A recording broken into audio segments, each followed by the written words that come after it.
네, 우리 전남 동부 기독교 교회 협의회 에큐메니카 아카데미 첫 번째 시간인데요. 첫 번째 시간이라 좀 많이들 참여해 주실 줄 알았는데 지금 홍보가 의외로 잘 안 된 것 같습니다. 그래가지고 참 이게 굉장히 귀한 특강인데 좀 참여자가 아직은 적어서 참 아쉽네요. 오늘 일단 특강 전에 우리 고영호 장님 잠깐 기도해 주시고 시작하는 게 어떨까요? 예. 네, 제가 뭐, 그냥, 예, 기도 잠깐 해 주시죠. 네. 그럴까요? 잠깐. 네, 네, 하나님 아버지께 함께 기도드리겠습니다. 하나님 아버지 감사합니다. 오늘 목사님들 모시고 또 연세대학교 정종원 교수님 모시고 우리 전남 동부 NCC가 민주주의와 한국교회 반성과 과제라는 제목으로 함께 말씀을 나누고자 합니다. 하나님 아버지, 또 윤석열 정권이 믿지 않는 무속인들에 둘러싸여서 이 나라 지금 이렇게까지 풀어가고 있는 것 같습니다. 하나님 아버지 믿지 않는 자들의 불신앙이 이렇게까지 추락한다는 것을 하나님 아버지께서 입증하시고 증거해 주신 것으로 믿사옵니다. 오늘 정종인 교수님의 민주주의와 한국교회라는 말씀을 들을 때 저희들 더욱 가일층 또 채찍을 받아서 한국 사회를 다시 한번 생각해보고 또 한국 교회가 걸어온 길을 다시 한번 진단할 수 있는 계기가 되기를 원합니다. 아멘. 이 모든 말씀 우리를 주에서 구원하여 주신 주 예수 그리스도의 이름으로 감사드리며 기도드렸습니다. 아멘. 아멘. 예, 너무 정종훈 고맙고요. 교수님은 제가 굉장히 존경하고 좋아하는 교수님입니다. 이 연세대학교 기독교 사회윤리 강의를 오랫동안 하셨고요. 곧 은퇴이십니다. 그런데 몸살이지 않고 정말 1, 2, 3 내란 정국에서 가장 앞장서서 진실을 외치고 민주주의 구현을 위해서 목소리를 내시는 모습을 제가 보면서 정말 저렇게 하시기 쉽지 않은데 참 대단하시다라는 생각을 많이 했습니다. 그 민주사회를 위한 종교인 지식인 네트워크 아마 지금 공동대표, 상임대표이신 것 같은데 정확한지는 모르겠습니다. 아무튼 그 활동을 굉장히 열정적으로 어느 청년보다 더 열심히 하고 계십니다. 예, 오늘 민주주의와 한국교회 반성과 과제라는 주제로 특강을 해주시겠습니다. 예, 안녕하십니까. 방금 전에 소개받은 연세대학의 정종훈입니다. 지금 우리 정 목사님께서 저를 좀 과하게 소개를 해주신 것 같습니다. 잠깐만요. 교수님 얼굴이 약간 예. 잘려서 보여요. 그러면 이게 뭐가 문제지? 화면을 예, 됐습니다. 예. 됐나요? 약간 조금 더, 예. 예, 됐습니다. 예. 이게 너무 세워졌나 보네요. 네, 네, 지금은 됐습니다. 잘 보입니까? 예, 봅니다. 예. 예. 윤석열 정권이 등장하면서 저는 처음부터 이 윤석열이란 사람이 준비되지 않은 대통령이고, 그리고 처음 정상적인 그 절차를 밟아서 대통령이 된 게 아니라 어, 특권 카르텔의 그 배경 속에서 만들어진 대통령이었다는 점에서 처음부터 저는 굉장히 염려를 많이 했습니다. 그래서 근데 뭐 아니나 다를까 취임하자마자부터 북한에 대해서 아주 적대적인 그러한 어떤 입장을 견지하면서 남북 관계를 극악하게 만들었고, 그리고 한국의 민주주의를 시스템을 아예 망가뜨리는 그런 형국으로 가는 것을 보면서 굉장히 지식인의 한 사람으로서 굉장히 불안하게 생각했고 염려하기도 했고, 이 5년간의 이 정권이 이어진다고 하면 우리나라는 완전히 망가지겠구나 하는 그 위기 의식을 갖게 됐습니다. 이제 그러던 찰나에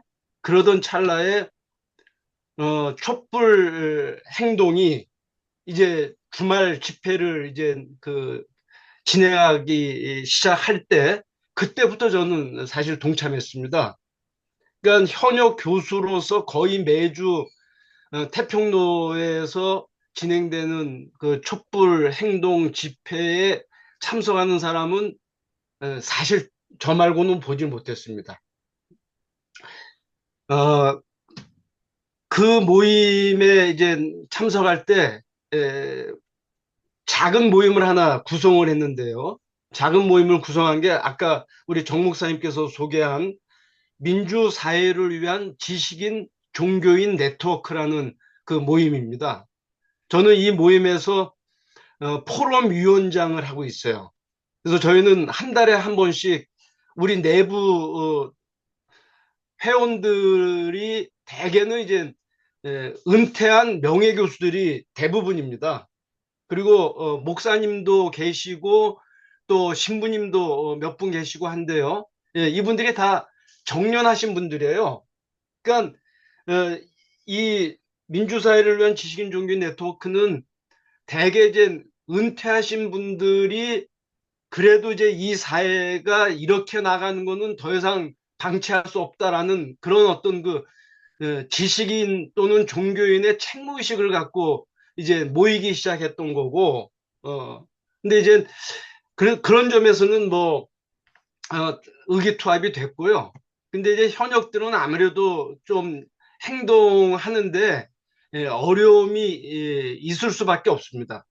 그래서 현역들은 대개 이제 주저하는데 저 같은 경우는 이제 보직을 한 연세대학에서 한 10년 정도 했는데 보직으로부터 이제 자유롭고 또 이제 곧 정년을 앞두고 있고 이제 그런 상황에서 예, 그동안은 보직 때문에 나의 어떤 생각을 적극적으로 표현해내지 못했다고 한다면 이제는 내가 그래도 연세대학에 적을 두고 있는 교수의 한 사람으로서 이런 교수도 있다라는 것을 좀 보여주고 싶었습니다.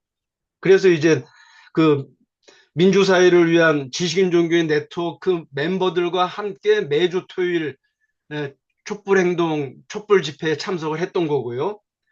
그리고 한 1년 정도 지난 다음에 무슨 일이 있었냐면은, 어,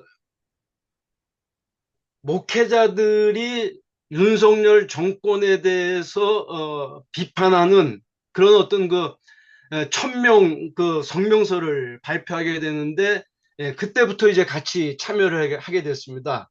그래서 이제 1년 지나면서 한번 발표하고 또 최상병 일주기 하면서 또 1000명 성명서를 발표하고 그리고 이제 두 번의 성명서를 발표한 후에 이제 좀 그 일을 주도했던 분들이 모임을 갖게 됐어요. 그래서 이제 어떤 모임을 갖게 됐냐면은 기왕에 한 1차 때 천여 명, 2차 때 천여 명, 그래서 중복되는 거 빼면 한 1500여 명의 이제 목회자들이 구성이 된 거거든요. 그래서 이거를 하나의 어떤 운동성으로 가면 어떻겠느냐라는 그런 제안과 함께 만들었던 게 윤석열 폭정종식 그리스도인 모임입니다. 그래서 저는 이제 이 윤석열 폭정종식 그리스도인 모임의 운영위원을 하면서 제가 시국 논평위원장을 했어요. 그래서 결성되자마자 시국 논평위원을 이제 교수들 중심으로 해서 6명을 이제 구성을 하고 로테이션 하면서 계속 한 주 동안에 시국 관련한 사안을 중심으로 해서 논평을 해서 발표를 했죠. 그래서 그 일을 했고요. 그리고 최근에 이제 신학생들, 아니, 그러니까 신학자들 중심으로 이제 한국교회가 공공 차원에서 무언가 역할을 하는 것이 필요하지 않겠느냐 해서 이제 느헤미야라는 신학원이 있는데 이 느헤미야 신학원은 사실 어떤 특정 교단에 속한 신학원은 아닙니다. 그러나 상당히 진보적인 성향을 갖고 있는 또는 개혁적인 성향을 갖고 있는 신학자들이 이제 그 신학원을 운영하고 있는데, 그게 이제 15주년을 맞이하게 됐어요. 그래서 이제 15주년을 맞이할 때 이제 주제 강연을 저한테 좀 부탁을 해서, 그래서 이제 제가 이제 주제 강연을 하고 했더니, 이걸 정식으로 이제 모임으로 구성하면 좋겠다 해서 졸지에 제가 이제 대표로 선정이 됐습니다. 그래서 이제 몇 사람 이제 임원을 구성을 하고, 그래서 지금은 한국교회와 공공성 포럼이라는 조직을 하게 됐고요. 거기가 이제 에, 교단에 속한 신학자들도 한 반 정도 있습니다. 그렇게 해서 그 공공성 포럼 대표를 제가 하고 있어요. 그래서 제가 지금 그 윤석열 어, 탄핵 전국 전후해서 이 세 가지 활동을 중심으로 해서 제가 이제 활동을 했고, 어, 그거는 어디까지나 어, 이 윤석열 정권이 망가뜨리는 민주주의를 더 이상 방관할 수 없다라는 그런 지식인의 책무와, 또 한국교회가 너무 극우화되고 있고 또 이 정부에 대해서 침묵하고 있는 그 부분에 대해서 너무 안타깝다 하는 생각을 갖고, 한국교회 목회자의 한 사람으로서 또 책무의식을 갖고 이제 참여를 했다. 일단 이제 그렇게 말씀을 드리고 싶어요. 그러니까 이제 저에 대해서 조금 장황하게 말씀드린 셈인데, 그래야 여러분들이 지난 2, 3년 동안 제 활동과 오늘 이제 강연이 맞물려서 진행되고 있다라는 것을 이해할 수 있을 것 같아서 좀 말씀을 드렸습니다. 제가 오늘 그 강의는요, 민주주의 한국교회 반성과 과제라는 주제로 먼저 극우 개신교의 부끄러운 현주소를 살피고요. 그리고 두 번째로는 극우 개신교 선동자들에게 동조한 대형교회 목사들, 그리고 침묵한 목회자들을 좀 다루고요. 그리고 왜 이런 현상이 우리 한국 개신교에서 일어나게 됐는가 하는 한국 교회의 흑역사를 좀 몇 가지 측면에서 이제 살펴보려고 합니다. 그리고 나면 우리가 한국 이 극우 개신교를 극복하기 위해서는 적어도 어떤 신학적인 또는 어떤 신앙적인 입장을 견지해야 될지, 그것을 이제 그 하나님 중심주의와 예수 따름의 제자도를 중심으로 해서 살펴보고요.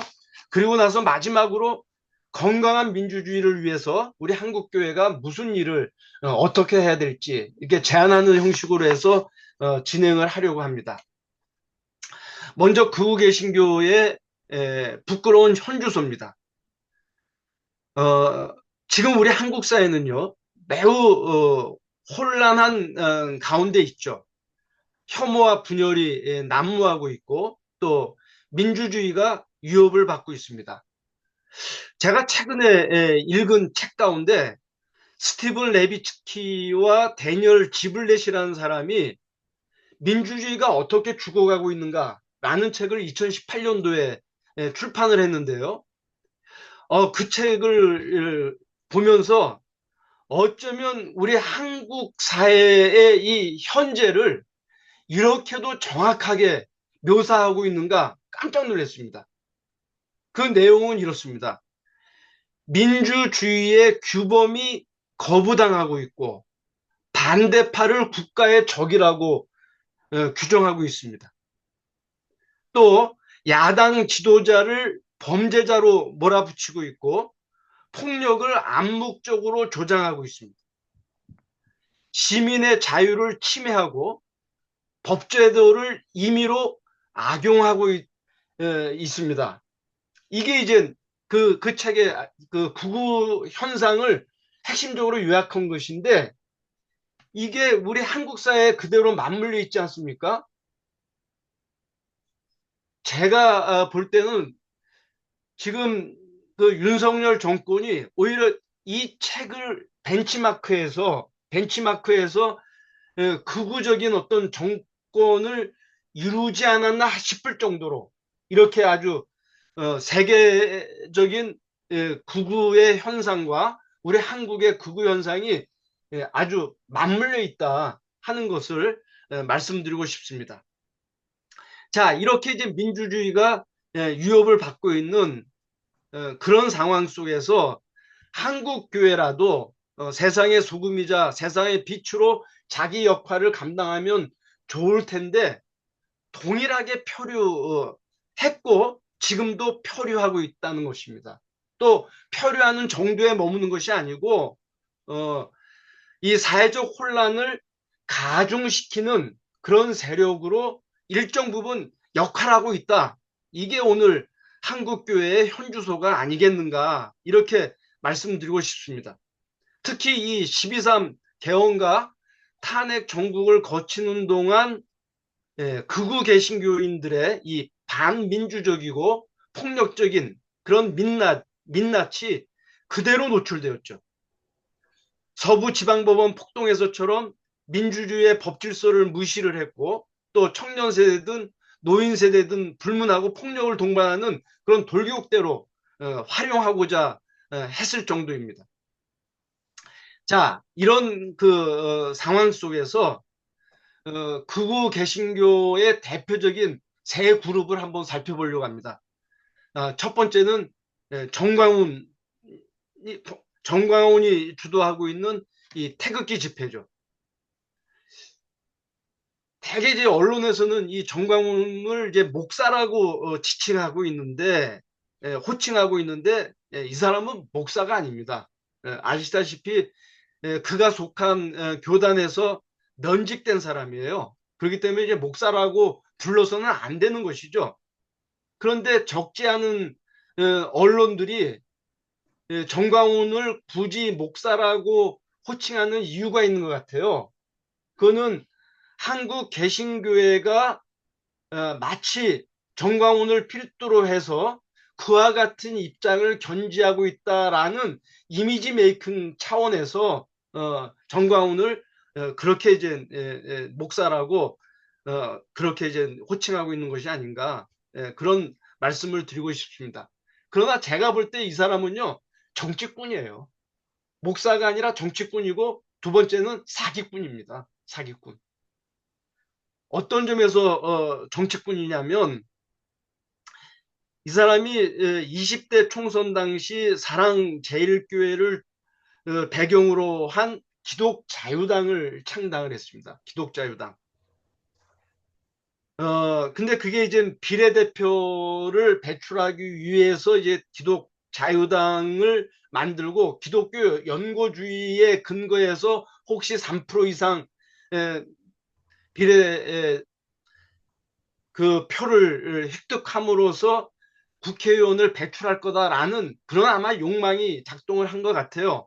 그런데 이제 3%를 넘기지 못했기 때문에 결국은 그 기독자유당은 이제 소멸할 수밖에 없었죠. 그래서 이 21대 총선에서는 기독자유통일당이라는 또 당명으로 다시 이제 또 선거에 이제 참여를 했고요.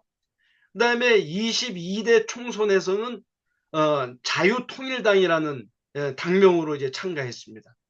그러니까 당 이름을 이제 바꿔가면서 계속 비례대표 후보를 배출하고자 하는 그 일념으로 이제 참여를 했는데, 근데 다행인 것은 3%를 넘기지 못한 거예요. 근데 이 사람이 계속 아마 다음 23대도 틀림없이 참여를 할 겁니다. 왜 참여를 할 거냐? 2.56 그 어간의 그 포션을 늘 받고 있거든요. 그러니까 조금만 더 플러스 되면은 3%가 넘을 수 있고 그러면 비례대표를 배출할 수 있다는 그런 그 가능성이 있기 때문에 그러니까 지난번 22대에서도 군소정당 중에서는 비례대표 표를 제일 많이 받은 정당이었어요. 그게 이제 그 자유통일당인데 이제 22대에서는 기독이라는 이름을 바꿨습니다. 뺐습니다. 그러나 이제 기본은 극우 정당의 기독 그 극우 정당의 어떤 그 틀을 그대로 유지하고 있는 것이죠. 그러니까 이 정광훈이 당이라고 말해도 과언이 아닌데 이 당은 크게 이제 그 세 가지가 이제 핵심입니다. 하나는 이제 반공주의, 또 하나는 이슬람 혐오주의, 세 번째는 반동성애주의. 요게 그 기본 강령이에요. 그러니까 국민에게 절대로 호소될 수 없는, 국민정당으로서는 호소될 수 없는 그런 정강 정책을 갖고 지금 기독교 연고주의에 의지해서 표를 3% 이상 얻어보겠다는 그 하나밖에 없는 정치뿐이다. 이렇게 말씀드리고 싶고요. 뿐만 아니라 이 사람은 어, 태극기 집회에 참여한 사람들을 대상으로 해서 예를 들면 자기가 운영하고 있는 그 회사들이 있습니다. 물론 이제 자기는 전면에 나서지 않죠. 자기 딸이 대개는 이제 그 대표거나 뭐 이제 그 이사로 이제 운영하는 그런 회사들인데 그게 한 10개 정도 있어요. 예. 근데 이게 다 경제적인 이권을 위해서 운영하는 사업장들이거든요. 그래서 결국 그 노인들에게 반강제적으로 또는 유혹해서 이제 카드를 만들게 하고 물건을 사게 하고 그렇게 해서 이제 자기 돈벌이 하는 다단계 사기꾼에 불과한 그런 사람입니다. 이제 그런 사람이 지금 한국교회 개신교의 한 축인 것처럼 그렇게 에, 이미지를 형성을 하고 구구의 한 축을 지금 대변하고 있다. 이렇게 말씀드릴 수가 있겠습니다. 두 번째는요, 소년보입니다. 이 사람은 이제 아시다시피 고신교단 소속인데 이 고신교단이 상당히 좀 그 보수적인 교단 아닙니까? 그리고 이제 일제시대 때 신사참배를 반대를 했고 그래서 이제 아주 철저히 이제 그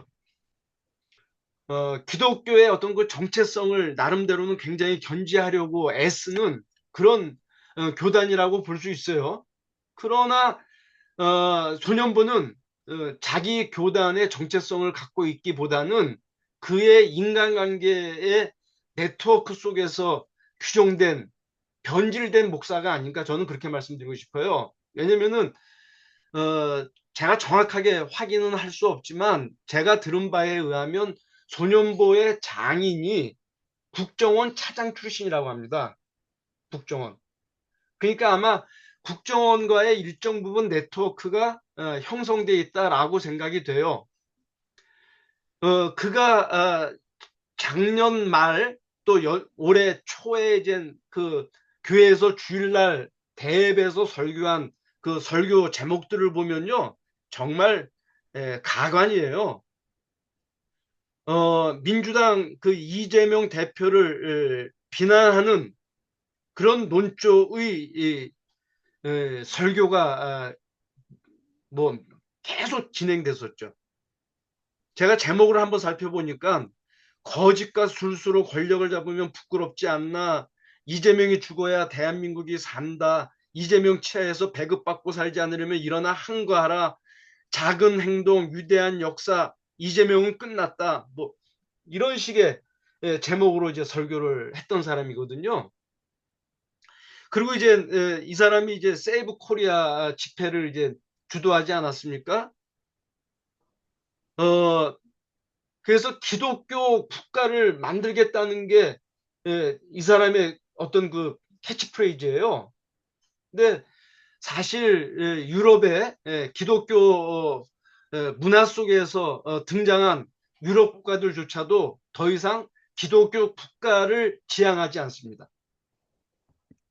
그런데 지금 기독교 국가를 운운하는 것 자체가 이제 시대착오적인 그런 발상이죠.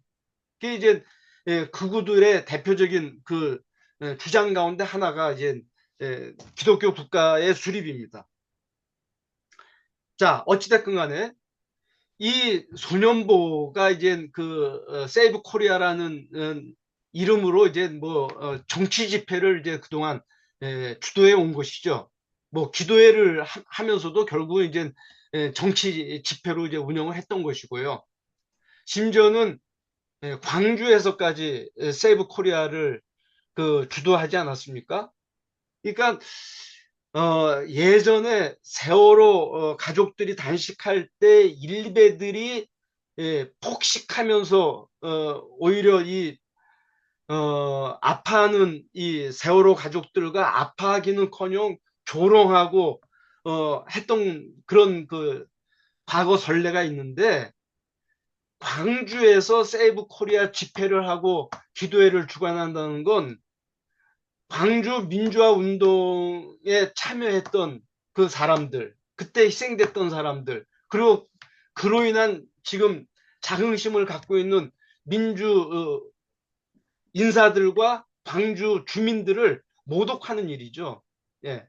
그래서 참 상식 이하의 일들을 지금 이 구구 개신교를 대변하는 정광훈과 소년보가 주도하고 있다. 그래서 지금 이들의 집회 또는 기도의 형태가 한국 교회를 굉장히 부담스럽게 만드는, 그렇지 않아도 지금 한국 교회 개신교 인구가 지금 점점점 줄고 있는데 그나마 남아있는 사람들까지도 내쫓는 그런 형국이 되고 있다, 이렇게 말씀드릴 수가 있겠습니다. 그 다음에 이제 극우 신학자들, 제가 장신대 신대원 출신인데요. 참 부끄럽습니다. 장신대의 그 대표적인 교수가 두 사람이 이제 있습니다. 한 사람은 이제 김철홍 교수죠. 신약학 교수예요. 이 사람은 본인이 그 대학 시절에 주체 사상에 경도되어 있었다. 자기 나름대로는 민족의 통일과 민주화를 위해서 나름대로 애를 썼다고 그렇게 말하는 사람입니다. 그런데 이제 자기가 이제 주체 사상의 실상을 보면서 이제 선회한 사람이라고 그렇게 처신하는 사람인데, 이 사람이 지금 소위 말해서 정광훈이와 완전히 밀착돼 있지 않습니까? 정광훈이와 밀착돼서 정광훈이를 미화하고 있고, 또 하나는 어, 윤석열도 상당히 미화하고 있잖아요. 그래서 우리나라 어둠의 세력을 물리칠 수 있는 그런 어떤 대안으로서 또 그런 역할을 할 수 있는 그런 어떤 유일한 사람으로 윤석열을 이제 이렇게 꼽는, 심지어는 거의 예수 그리스도와 등식화시킬 정도의 메시아의 준한 인물로 그렇게 미화하는 것을 볼 수가 있습니다. 그리고 또 하나 이제 소기천이라는 사람인데, 이 소기천이라는 사람은 그 장신대 은퇴 교수입니다. 근데 이 사람도 신약학 교수예요. 근데 이 사람은 쿰란 문서를 연구한 사람이거든요. 그래서 쿰란 문서를 연구했다고 하면 신학적으로는 굉장히 진보적인 신학을 공부한 셈이에요. 그런데 이 사람이 왜 그렇게 돌변했을까? 그거는 저는 정확하게 지적할 수는 없지만, 제가 이 소기천 교수랑 대학 시절에 야학을 같이 했습니다. 야학 교사를 같이 했어요. 소기천 교수는 야학 교사 한 1년 정도 했습니다. 저는 4년을 했어요. 대학 4년 동안. 그러니까 이제 이 친구가 1년밖에 안 해서 충분히 의식화가 되지 못해서 이제 돌변을 했나 그런 생각도 들고, 또 하나는 이제 집이 굉장히 가난한 사람이에요. 굉장히 가난한 사람이에요. 근데 아마 명성교회와의 커넥션 속에서 공부를 했던 것 같습니다. 그러니까 아무래도 이제 그 커넥션 속에서 자신의 어떤 신학적인 입장이나 또는 교계에서의 어떤 위치가 결정되지 않았나 싶어요. 그러니까 결국은 이념 운운해도 그 이념보다 더 우선적인 것은 돈과의 커넥션 속에서 자신들의 신학과 자신들의 정치적인 입장이 결정되지 않았나, 저는 그렇게 보고 있습니다. 또 한 사람 더 짚는다고 하면 극우 신학자들 행보 가운데, 뭐 신학자라고 말할 수는 없지만 그래도 한국 교계에서는 상당히 영향력 있는 영락교회 담임 목사를 했던 그 박조준 목사 있지 않습니까? 박조준 목사는 박조준 목사는 전두환 정권 때 이제 좀 어려움을 겪고 이제 그 영락교회에서 이제 결국은 쫓겨난 셈이고, 그리고 나서 자기가 이제 독립교단을 만들고 독립교회 이제 그 갈보리 교회를 세워서 운영하지 않았습니까? 근데 이 사람도 그 태극기 집회에 와서 무슨 이야기를 하냐면, 정치에 관심은 없었는데 최근 사태가 너무 심상치 않고, 그리고 이제 지금 벌어지고 있는 이 양상을 보면 완전히 공산주의와 자유민주주의의 이념 대결의 양상이다. 그러니까 자유민주주의 대한민국을 이제는 반드시 지켜내야 된다. 그렇기 때문에 예, 윤석열을 우리가 지지해야 되고, 그리고 이제 정광훈이를 지원해야 된다라는 입장을 갖고 있는 거예요. 그래서 이런 것들이 지금 사실 한국 개신교 전체 진영에서 이 극우로 굳이 분류를 한다고 하면 전체 한 30%나 될까 말까일 겁니다. 제 생각에는. 그런데 이제 이 30% 정도밖에 되지 않는 요 세력이 한국교회 전체를 대변하는 양상이 되고 있는 것, 이게 이제 우리에게는 굉장한 위기고, 그런 점에서 이 부분과 단호하게 매듭을 짓지 않으면 안 된다라는 그런 말씀을 드리고 싶은 겁니다. 자, 그 다음 넘어가서요.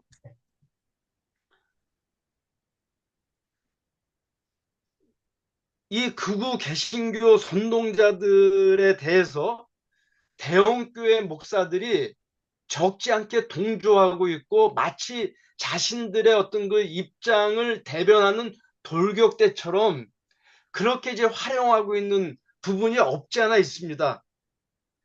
그것을 보여주는 대표적인 행사가 작년 2024년이죠. 10월 27일 날, 그것도 종교개혁 기념주일에 악법 저지를 위한 200만 연합 예배가 광화문에서 있었습니다. 근데 이 행사를 주도한 대형교회 목회자들을 몇 면을 보면은 이게 이제 서로 맞물려 있는 것을 볼 수가 있어요. 그러니까 이 악법 저지를 위한 200만 연합 예배의 선봉장은 뭐 손연보 목사인데, 그러나 공동대회장을 누가 했냐면요, 공동대회장을 여의도 순복음교회 이영훈 목사와 그리고 그 사랑의 교회 오정현 목사가 했습니다. 그리고 거기에 이제 적극적으로 참여했던 사람이 명성교회 김삼환 목사고, 또 백석 대학교 총장을 하고 있는 장종현 목사입니다. 그리고 극동방송을 운영하고 있는 김장한 목사예요. 근데 이 사람들이 다 사실은 그 윤석열 대통령이 대통령 후보로 움직일 때부터 집단으로 안수 축복 기도를 하면서 지지했던 사람들입니다. 그러니까 근데 이 사람들을 보면요, 물론 이제 여의도 순복음교회 이영훈 목사 같은 경우는 12.3 비상계엄 직후에 이제 완전히 거리를 둔 것을, 윤석열 정권과 이제 거리를 둔 것을 이제 볼 수가 있는데, 오정현 목사나 그 위의 목사들은 크게 공식적으로 단절하는 그런 자기 입장을 드러내지는 않았습니다. 아시다시피 오정현 목사는요, 그 학력을 해서 구설수에 올랐던 목사죠. 그리고 사랑의 교회가 불법 건축물입니다. 그래서 불법 건축물 시정명령을 받았음에도 불구하고 여전히 지금 뻗팅기고 있는 거예요. 예, 그러니까 도덕적으로나 신앙적으로나 또 법적으로 결함이 있는 사람이에요. 그쵸? 그 다음에 김상환 목사 같은 사람은 800억 비자금을 만들었던 사람입니다. 그래서 비자금을 관리했던 그 장로가 양심의 가책을 받고 자살을 했어요. 그런데도 이 문제를 명확하게 아직까지도 매듭짓지 못했던 사람입니다. 뿐만 아니라 교단 헌법이 교회 세습을 명확하게 금지하고 있음에도 불구하고 교단 헌법을 무력화시킨 예, 헌법 위에 존재하는 마치 예장 통합의 교황처럼 군림하는 사람이에요. 그래서 적지 않은 목회자들이 명성교회의 그 돈의 힘에 눌려서 그냥 넘어가고 있는 것이죠. 장종현 목사 그 사람은 백석대학교 총장이 있고 백석교단의 총회장을 했던 사람인데 이 사람은 대학을 운영하면서 수십억을 횡령을 해서 감옥까지 갔다 온 사람이에요. 감옥까지 갔다 온 사람. 김장하 목사는 어떤 사람이냐? 이 사람은 역대 보수 정권 대통령들의 멘토를 자처하면서 그러면서 어떤 자기의 어떤 그 정치적인 이해관계나 경제적인 이해관계를 얻어왔던 사람입니다. 제가 최근 아주 놀라운 일이 있었는데 그건 뭐냐면은 이 김장한 목사가요 어느 대학 교정에 자기 그 동상을 세웠어요. 자기 동상이란 것은 대개 이제 그 사람이 죽은 다음에 역사적인 평가를 하고 참으로 존경하는 그런 인물인 경우 이제 동상을 세우는 거 아닙니까? 근데 이 김장한 목사는 어, 자기 자신의 동상을 세운 그 세레모니에 가서 기념 행사를 했던 사람이에요. 그러니까 지금 그 극우 개신교 선동자들과 연결돼 있는 이 대형교회 목사들, 소위 한국교회의 대표적인 지도자적인 그런 그 목회자들이라고 하는 사람들의 면면을 보면 참 부끄러운 사람들입니다. 그러니까 시대적인 문제에 대해서 예언자적인 그런 사명을 외면한 채 그저 값싼 은혜만 남발하는 그런 목사들인 것이죠.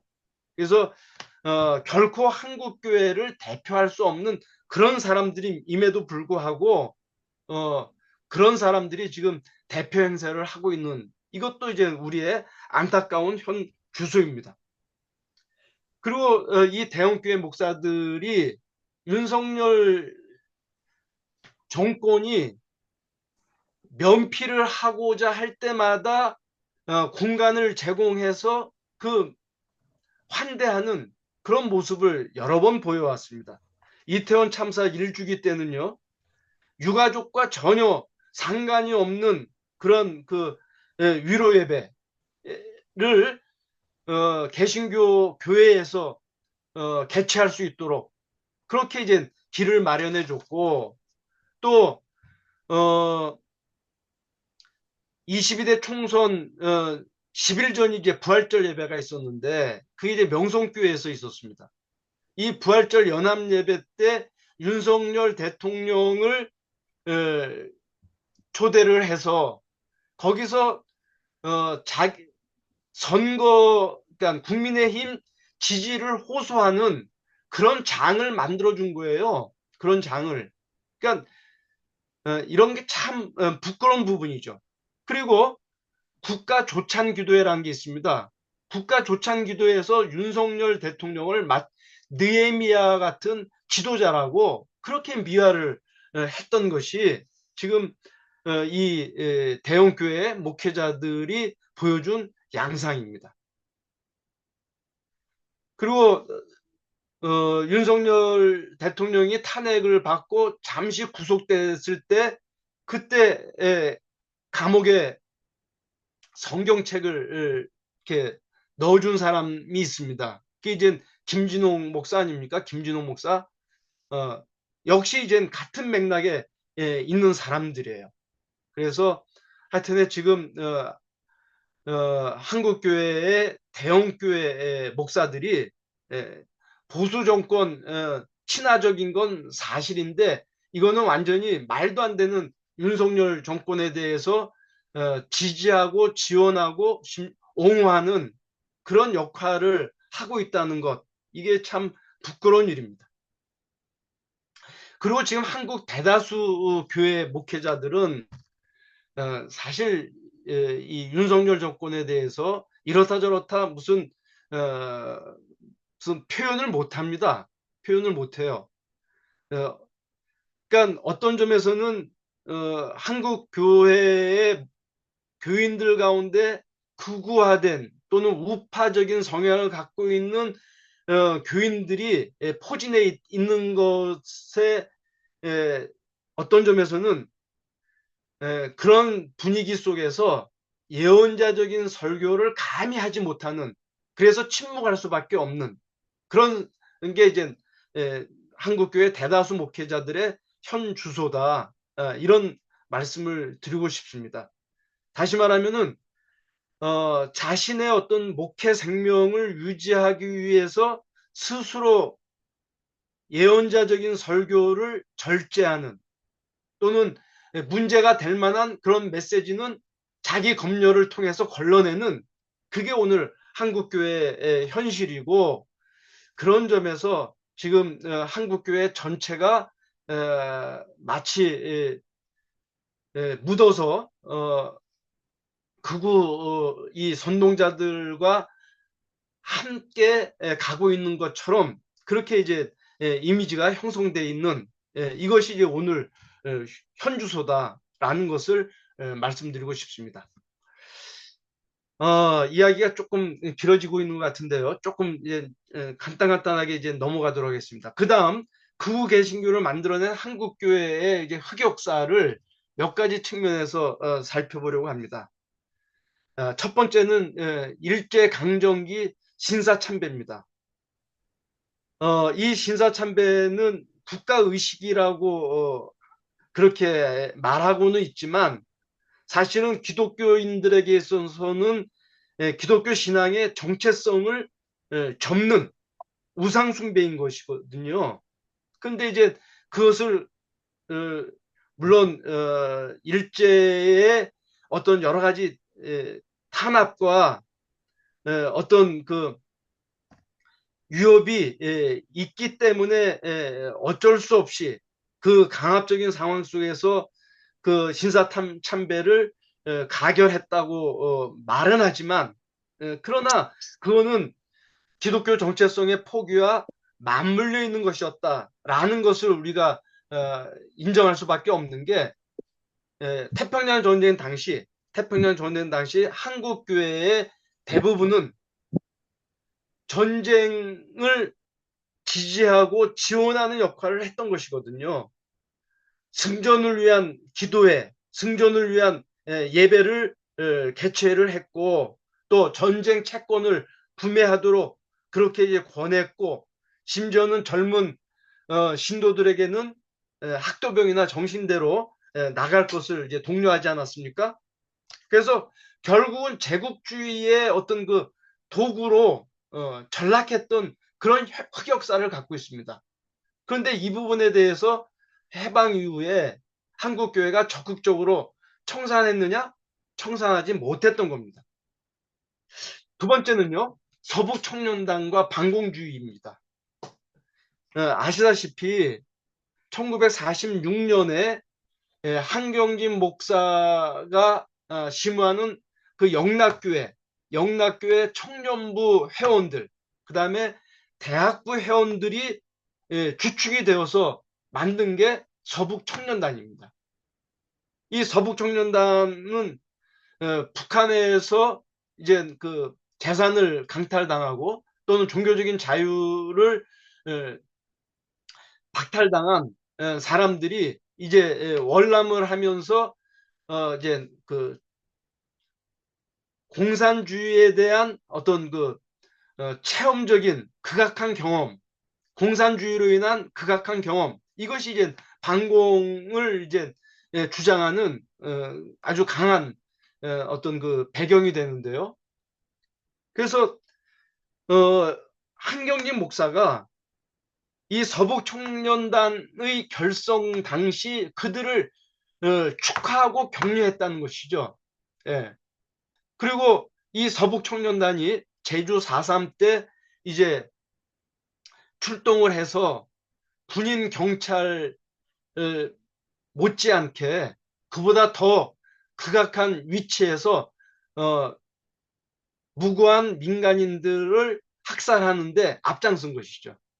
그러니까 제주 시민들, 제주 주민들이 그 당시 인구가 한 30만 명 정도라고 했을 때 3만 명에서 한 5만 명 정도가 학살됐다고 했을 때 그 학살당한 그 주민들의 어떤 정치적인 성향, 굳이 말한다면은 실질적으로 빨갱이라고 말할 수 있는, 좌파라고 말할 수 있는 사람은 소수였던 것이죠. 그런데 다 이제 그 빨갱이 논리 속에서 이승만 정권을 창출하기 위한 어떤 일환으로 극악한 어떤 그 제주 4.3 사건을 확장한 것이 우리 역사에서 우리가 볼 수 있는 부분인데, 그 선봉에 서북 청년단 기독교 청년들이 앞장섰다 하는 것을 우리가 기억할 필요가 있고요. 그러나 이 부분에 대해서도 아직까지 한국교회가 제대로 청산하지 못했다라는 이야기입니다. NCCK에서 이 부분에 대해서 한번 참회 기도회를 한 적은 있지만 NCC가 한국교회를 대표하지도 않고 한국교회 전체를 대변하고 있지는 못한 거죠. 이제 그런 점에서 이 부분도 언젠가는 짚고 넘어가야 할 부분이다, 이런 말씀을 드리고 싶습니다. 또 세 번째는요, 군사 독재 정권 당시의 그 유착 관계입니다. 그러니까 이승만 민간 독재 정권, 박정희 군사 독재 정권, 전두환 군사 독재 정권, 그리고 노태우 군사 독재 정권에 이르기까지 한국교회는 사실상 군사 독재 정권에 대해서 예언자적인 목소리를 내지는 못했습니다. 물론 소수는 그런 노력을 했지만 대다수 교회와 한국교회 지도자들은 그 부분에 대해서 침묵을 했던 것이죠. 자, 그러면서 사실 군사 독재 정권과 친화적인 관계 속에서 경제적인 어떤 특혜를 받았던 것이 사실이고, 그 대표적인 것이 CCC 김중원 목사를 들을 수 있을 거예요. CCC 김중원 목사가 1966년도에 만들었던 게 뭐냐면은 대통령을 위한 조창기도회입니다. 그 당시 대통령은 당연히 박정희입니다. 박정희를 위한 조찬기도회를 주도를 했고요. 그러다가 그것이 이제 이름을 바꿔서 국가조찬기도회로 이제 바뀌게 되는 것이죠. 뭐 어찌됐건 간에 한국 교회가 조찬기도회의 이름으로 독재 정권을 지지하고 옹호하는 그런 역할이었던 것이죠. 아시다시피 그 전두환이가 국보위 위원장 하던 그 시절, 아직 대통령이 되기 전이죠. 5.18 이후 그게 7월 달일 겁니다. 80년 7월 달 롯데 호텔에서 국가보위위원장 전두환을 위한 조찬기도회를 한국교회 대표적인 목회자들 23명이 이제 주도했던 것을 우리가 볼 수가 있죠. 그러니까 그 당시 그 조찬기도회가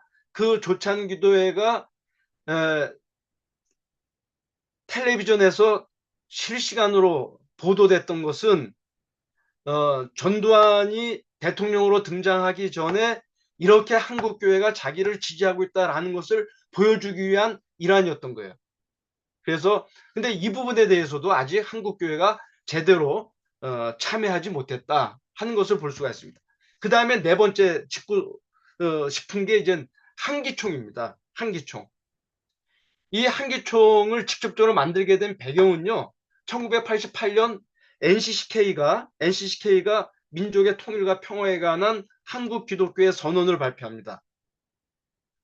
그래서 사실 민주적이고 평화적인 통일을 주장하면서 한국 사회와 정치에 경종을 울린 그런 어떤 선언문이라고 할 수가 있는데, 이때 이제 한국교회 대다수는 이제 이걸 좌경이다, 무슨 종교적 이단이다 이러면서 이제 비판했었습니다. 그때 국가안전기획부가 소위 말하는 안기부죠. 이 안기부가 NCCK 진보적 성향을 견제하기 위해서 만들었던 것이 한국기독교 총연합회입니다. 그래서 이 한국기독교 총연합회를 만드는 기금 3억을 내놨다는 거예요. 그래서 그걸 시드머니로 해서 만든 것이 바로 한기총입니다.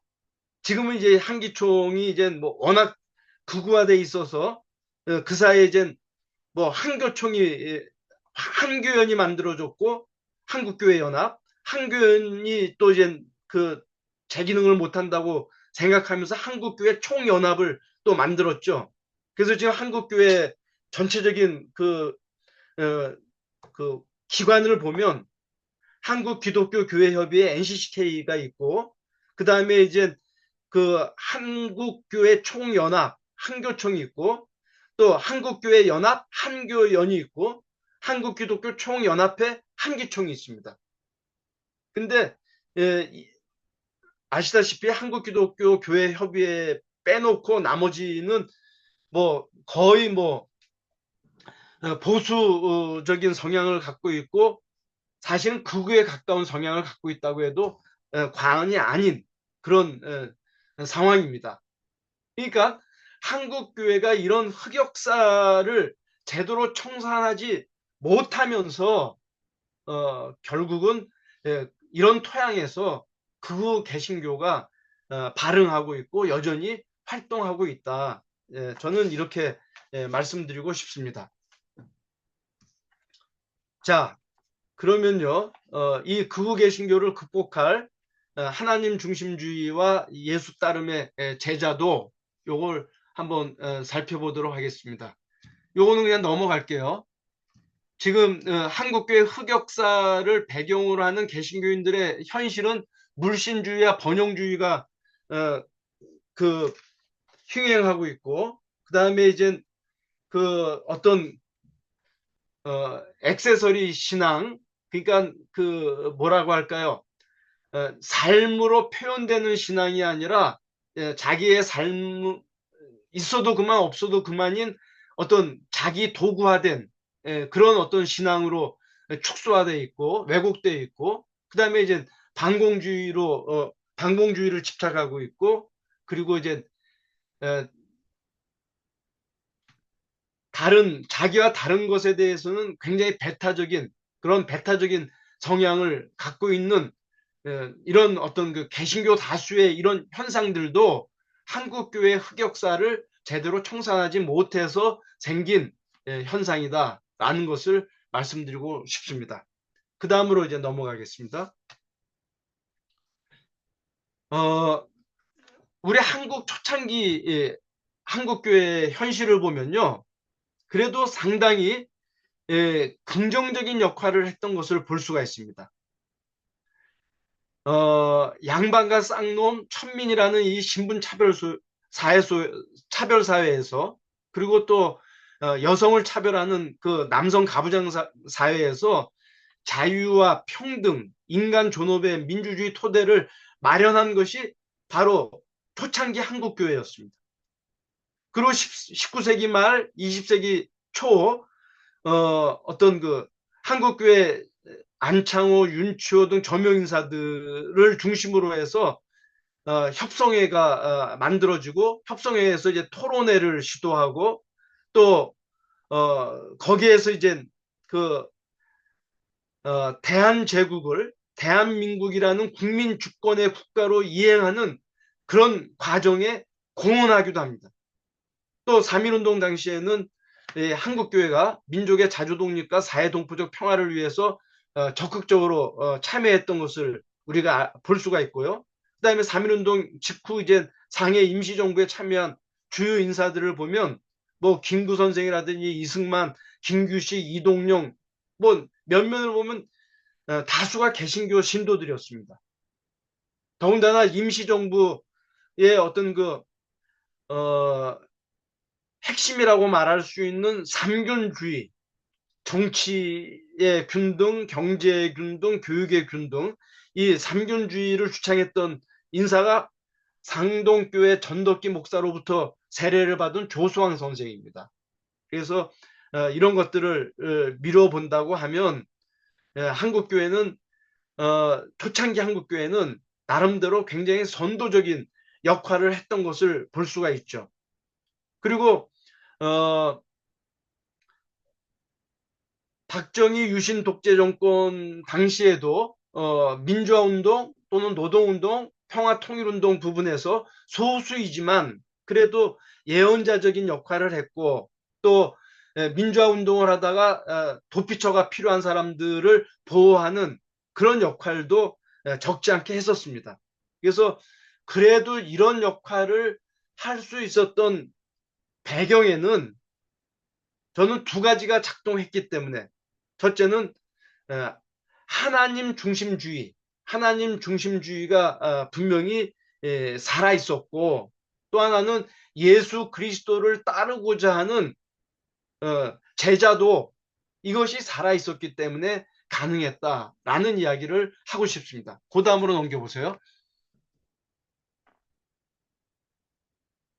예, 하나님 중심주의를 이제 우리가 말한다고 하면 한국교회의 보수주의자들과 진보주의자들은 하나님을 자기 편이라도 되는 것처럼 아전인수격으로 주장하는 그런 우를 범하기도 합니다. 그러나 중요한 것은 하나님은 보수주의자냐 진보주의자냐가 아니라 하나님의 어떤 그 궁극적인 뜻, 하나님의 궁극적인 뜻은 하나님의 나라와 하나님의 의로 축약할 수 있는 것인데 하나님의 나라와 하나님의 의에 상응한 것이라고 하면 그것이 진보의 이념으로 표현될 수도 있고 또는 보수의 이념으로 표출될 수도 있는 거예요. 경우에 따라서는. 그러니까 우리 기독교인들에게는 보수주의가 중요하다, 진보주의가 중요하다가 아니라 하나님 우선성을 갖고 하나님의 나라와 하나님의 의에 상응하면 그것을 우리의 것으로 선택하는 그 어떤 그 분명한 우선성을 가져야 되는 것이죠.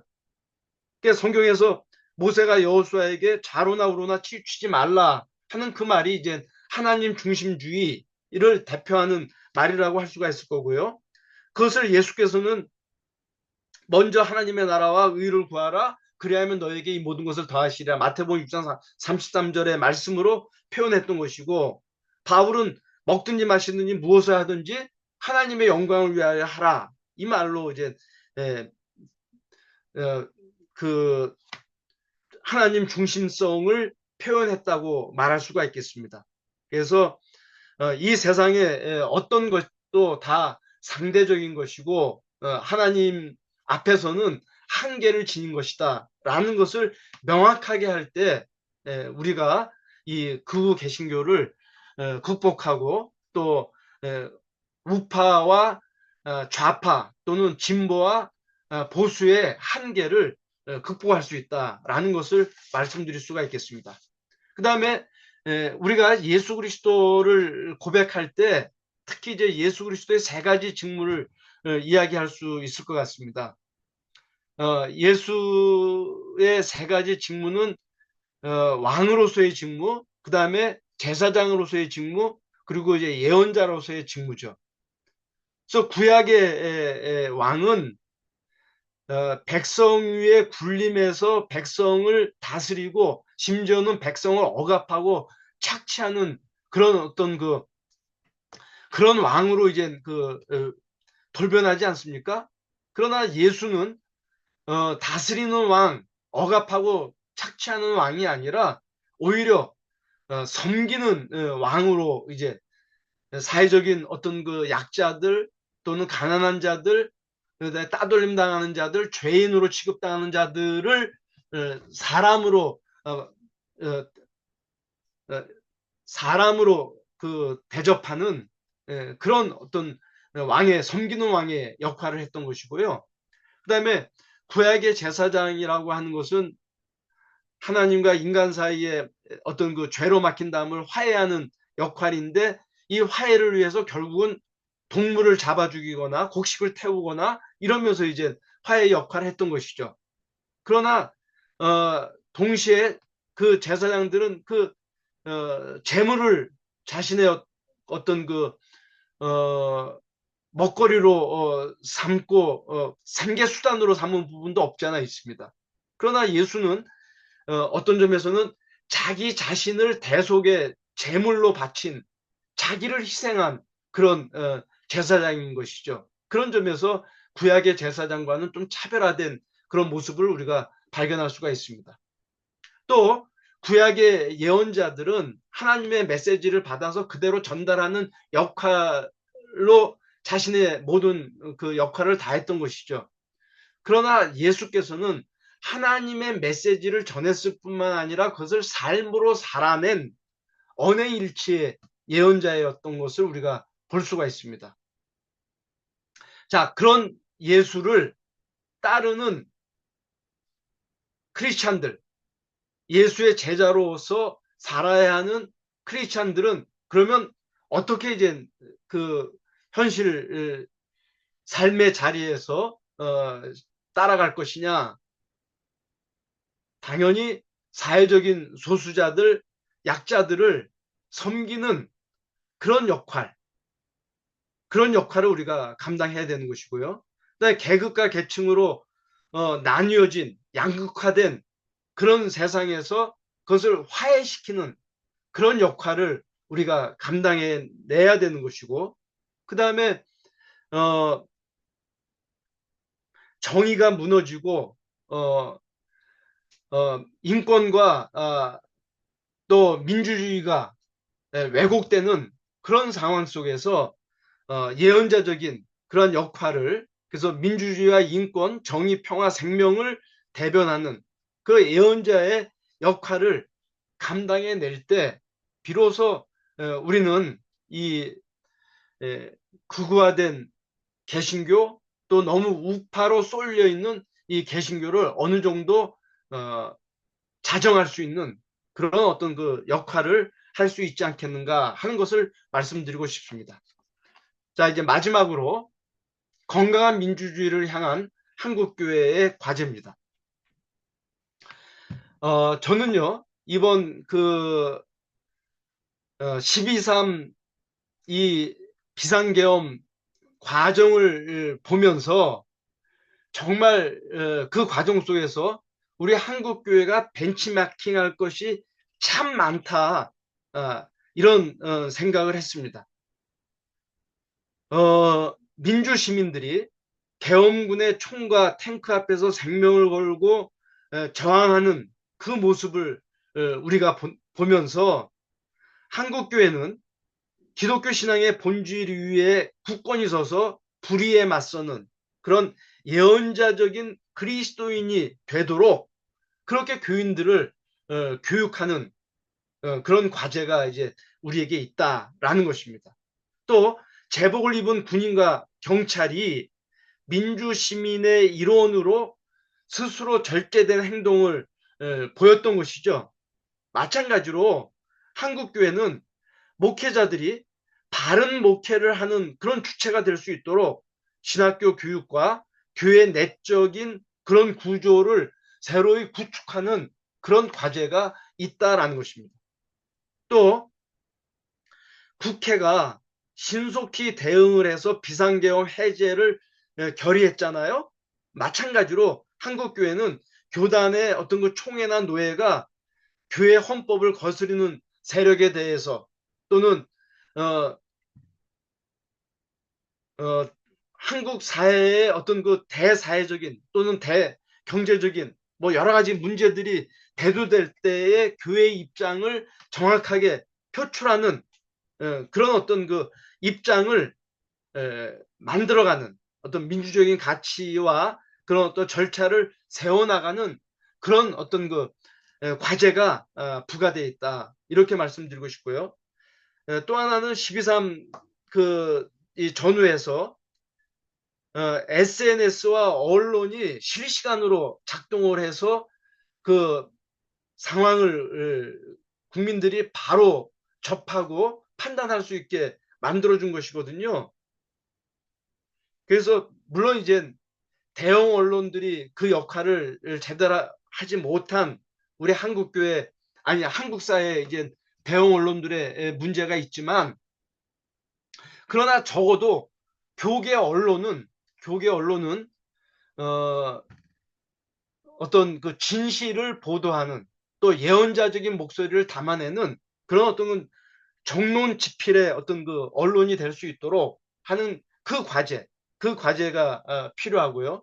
그 다음에 지금 사실 교인들이 적지 않게 가짜 뉴스를 만들어내거나 또는 전달하는 통로 역할을 하고 있습니다. 그래서 이제 이런 것들을 이제 어느 정도 정리하는 감시 감독하는 그래서 소위 말하는 인터넷 그 리터러시를 에, 교회 차원에서 교육하고 그리고 이제 그런 어떤 그 잘못된 역할을 하지 않도록 차단하는 그런 과제가 우리에게 있다. 이런 말씀을 드리고 싶습니다. 이런 점에서 한국교회가 시민사회가 이번에 그 12.3 내란 사태에 보여준 이 성숙한 모습들을 벤치마크하는 것, 이게 중요한 과제로 제가 제시하고 싶고요. 두 번째는 과거를 청산하는 문제입니다. 이거는 아까 그 한국교회 흑역사를 이제 충분히 이야기를 했는데 우리 한국 사회는 상당히 과거사에 대한 진실 규명과 청산 작업을 위해서 노력을 했고 그 결과 적지 않은 성과를 거두었습니다.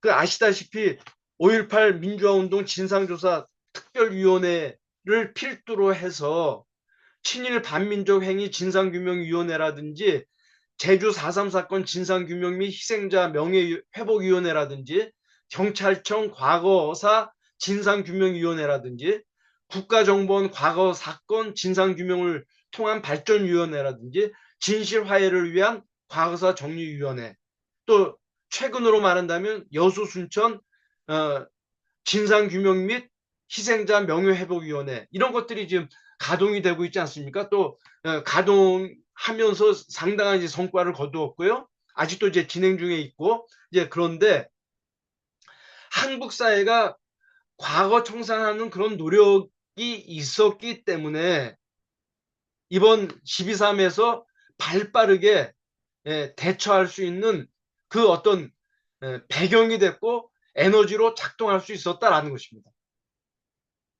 같은 맥락에서 한국교회가 과거의 흑역사에 대해서 철저히 짚고 또 돌이키고 그리고 다시는 반복하지 않겠다는 결의를 통해서 한국교회가 새로워지는 이것이 이제 중요한 또 과제라고 말씀드릴 수가 있겠습니다.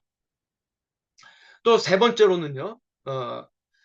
어떤 경우에도 하나님의 나라와 하나님의 의를 추구하는 거, 이거는 이제 뭐 좀 전에도 이야기를 했지만, 이 중심성을 우리가 이제 늘 견지해야 된다는 겁니다. 이제 시간이 많이 갔는데 한 가지만 더 말씀드릴게요. 그 다음 페이지로 넘겨주십시오.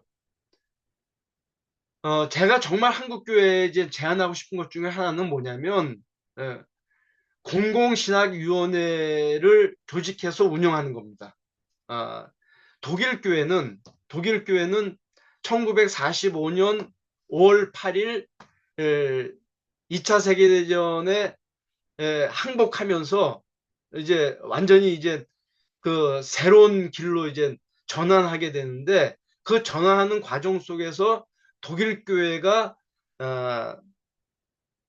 선도적인 역할을 한 것이거든요. 그래서 독일 교회는 소위 말하는 독일 개신교 교회 협의회, 에반겔리시 키르헤 인 도이칠란트, 에카데라는 조직이 있는데, 독일 교회 전체를 이제 포괄하는 조직이라고 볼 수가 있는데, 이 독일 개신교 협의회에 공공신학위원회가 있고, 이 공공신학위원회는 신학자, 또 교회 지도자, 윤리학자, 사회과학자, 현장 활동가 등 다양한 분야의 전문가들로 구성을 해서, 거기에서 이제 대사회적인 문제, 대경제적인 문제, 정치, 경제, 사회, 문화적인 어떤 문제가 대두될 때마다 교회의 어떤 그 입장을 정리해서 발표하는 겁니다. 정리해서. 그래서 독일 교회 같은 경우는 대사회적인 문제에 있어서는 어떤 경우에도 침묵하거나 방관하지 않고 그것을 의도적으로 선택을 해서 교회의 입장과 함께 사회를 이끌어 나가고자 하는 그런 역할을 감당하고 있다는 것이죠. 그래서 우리가 1970년도에 이제 그 독일 수상이었던 빌리 브란트가 폴란드 바르샤바에 가서 이제 무릎을 꿇고 사죄를 하고, 그리고 이제 폴란드와 외교 관계를 수립하고, 그래서 71년도에 이제 노벨 평화상을 이제 수상을 하게 됐는데, 사실 빌리 브란트가 그런 어떤 그 동방 정책으로 수립할 수 있었던 배경에는 이미 1965년도에 독일 교회가 동구 이웃 국가들과 화해하고 더불어 살아가야 된다는 그런 문서를 발표하고, 그것이 한 모든 부분에 이제 영향을 끼치고, 그 영향을 끼친 그 결과물로 드디어 5년이 지난 빌리 브란트 정권에서 그 일을 실질적으로 수행했던 것이에요. 그러니까 그 말은 뭐냐면, 그만큼 교회가 앞장서서 정치, 경제, 사회, 문화적인 모든 부분에 선도적인 역할을 했다라는 것입니다. 그래서 이런 역할을 우리 한국 교회도 감당해야 되지 않겠는가, 뭐 이제 이런 말씀을 드리고 싶습니다. 자, 우리 한국 사회는 뭐 경제적 불평등의 문제, 어떤 사회적 양극화의 문제, 대립과 증오 갈등의 원천이 되는 이 분단 체제의 문제, 또 사법부, 입법부, 행정부로부터 비롯되는 반민주적인 행태의 문제, 뭐 많은 이제 문제들이 노출되고 있는데, 이러한 문제들을 그저 사회가 알아서 해결할 것이니 하고 수동적으로 기다리는 것이 아니라, 교회가 신앙적인 입장, 신학적인 입장에서 오히려 치고 나가서 방향을 제시하는 그런 적극적인 역할까지 우리가 감당한다고 할 때, 그럴 때 우리 한국 교회는 정말 세상의 소금 또는 세상의 빛으로서의 자기 역할을 다할 수 있지 않을까, 이런 말씀을 드리고 싶습니다. 예, 여기까지 제가 말씀을 드리겠고요. 혹시 질문 있으면 하시죠.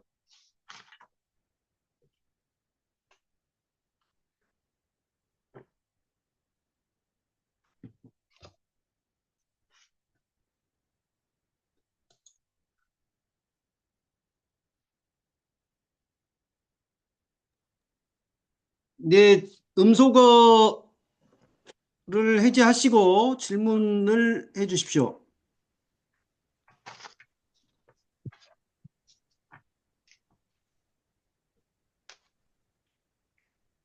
질문 좀 생각을 먼저 좀 해보시고요. 아까 그 교수님께서 저 서두에 그 소기천 교수하고 김초롱 교수하고 관련해서 언급하신 내용 가운데 조금 부정확한 정보가 있어가지고 그건 좀 예. 정정을 해드려야 될 것 같습니다. 소기천 교수가 연구한 것은 쿰란 문서가 아니고 큐 문서입니다. 큐 문서. 예, 죄송합니다. 이제 큐 예, 예. 문서입니다. 진짜. 예. 그리고 김초롱 교수는 그 주체사상 그쪽에 주사파에 빠져 있었던 게 아니고 그 이 막스 레닌주의에 아주 심취했었던 사람입니다. 예, 그 본인의 그 간증 비슷한 것을 제가 들어봤어요. 예. 아주 그래가지고 한국 사회를 갖다가 혁명을 해야 된다라고 해가지고 막 그런 단체를 만들어서 했었던 사람이더라고요. 예. 그 예, 직경이 큐 좀 문서입니다. 예, 제가 쿰란이라고 그랬는데 큐 문서고요. 예, 그런 것 같습니다. 막스 레닌에 예. 그러니까 심취했던 사람 쉽게 같습니다. 예, 말하면 주체 사상이 아니라. NL파, PD파였어요. 예, 예. PD파였어요. PD파. 예, 예. 그 교수님 강의 잘 들었고요. 그 좀 질문 좀 드릴게요. 그 뭐냐면은 우리 그 대한민국의 그 민주주의가 그 제가 보기는 그 미숙하다고 해야 될까요? 이제 그런 점들이 그 많이 보이고 앞으로도 어떻게 그 우리가 진정한 민주주의를 이루어야 될 건가에 대해서 고민을 많이 하는데요.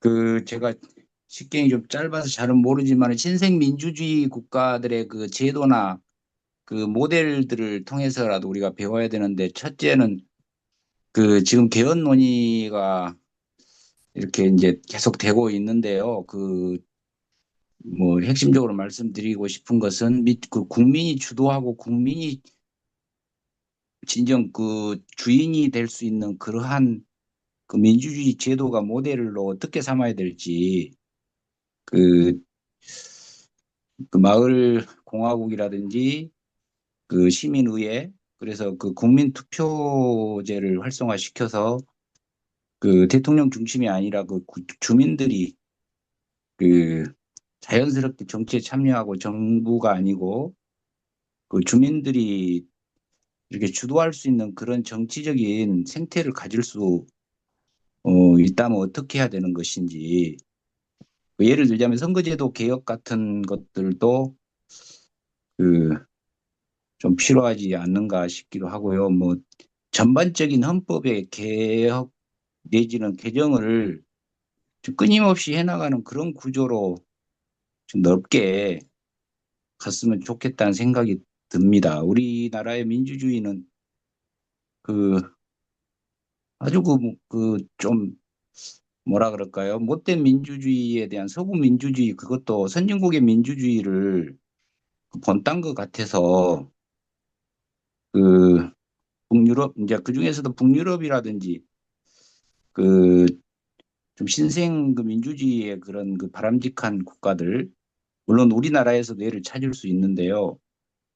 그런 그 민주주의 제도나 민주주의의 그런 그 헌법이 모델이 되는 그런 쪽으로 가려면 우리나라의 민주주의는 그 하나하나 어떻게 그 나아가야 되는지 그 부분에 대해서 좀 현실적인 거하고 그리고 그 앞으로 어떻게 그 정말 국민이 주도할 수 있는 그러한 그 민주주의 체제를 어떻게 만들어갔으면 좋겠는가. 아까 말씀드린 헌법 전반적인 개혁에 대한 주체로서 국민들이 주체를 해서 그 민주적인 것을 만들어가고 하나부터 열까지 국민이 주도할 수 있는 그런 민주주의를 어떻게 만들어갔으면 좋겠는가에 대해서 교수님께 좀 여쭙고 싶습니다. 예, 제가 뭐 정치학자가 아니라 어, 뭐 이 부분에 대해서 명확하게 이야기하기는 어려운데 저는 제가 생각하기에는 제일 먼저 이 권력의 카르텔 구조를 해체하는 거 이게 저는 급선무라고 생각을 합니다. 그러니까 우리 한국 사회의 이 어떤 그 소수 특권층들이 자신들의 이 특권적인 어떤 그 특권을 양보하지 않는 거기에서 이제 권력의 카르텔 구조가 견고하게 지금 지속되고 있는 거 아니겠습니까? 그래서 이 권력의 카르텔을 해체하기 위한 방편이 저는 제일 중요한 게 이제 언론 개혁이라는 생각이 들고요. 언론 개혁. 그다음에 이제 검찰 개혁도 마찬가지죠. 검찰도 어, 지금 검찰이 수사권, 기소권을 다 쥐고 있으면서 자기네들이 마음대로 범죄자를 생산해내고 있지 않습니까? 그래서 이제 검찰, 그다음에 이제 이번에 사법부 같은 경우도 지금 상당히 그 힘에 좌지우지되는 이 보이지 않는 카르텔에 규정되고 있는 것을 볼 수 있지 않겠어요? 그다음에 재벌, 그래서 언론, 검찰, 사법, 재벌로 연결돼 있는 이 카르텔 구조를 해체하고 개별적인 어떤 그 개혁의 어떤 그 과정, 이게 이제 필요하고, 방금 전에 이제 그 말씀하신 것처럼 이제 정치개혁 차원에서 이제 뭐 선거 제도를 개편한다든지 또는 지방자치제를 더 강화한다든지, 또는 국민의 직접적인 투표의 어떤 그 기회를 더 많이 어, 예를 들면은 제공한다든지, 또 주요 그 어, 인사들에 대해서는 대통령이 일방적으로 임명하는 게 아니라 또 선거를 통해서 필요한 인물들을 이제 선출하는, 국민에 의해서 선출하는 그런 어떤 그 권력의 어떤 그 뭐라고 할까요?